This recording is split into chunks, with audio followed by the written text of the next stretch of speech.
Magandang araw mga ka-hog raiser, nagkaroon ng infection ang isang mama pig namin, kaya bibigyan namin ng antibacterial injection na Robipen strep at may handa sa breeding. Ito ay antibiotic para sa inahing baboy at iba pang livestock. Ginagamit ito para sa infection after manganak.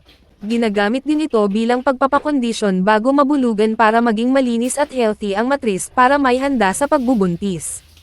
Respiratory problems katulad ng ubo, sipon, at pneumonia. Para sa mastitis o ang pamamaga ng suso para maging tuloy-tuloy ang daloy ng gatas. At sa mga sugat at skin infection. Gawa sa penicillin at streptomycin kaya broad spectrum, ito ay fast-acting at long-lasting, binibigay ito intramuscular injection.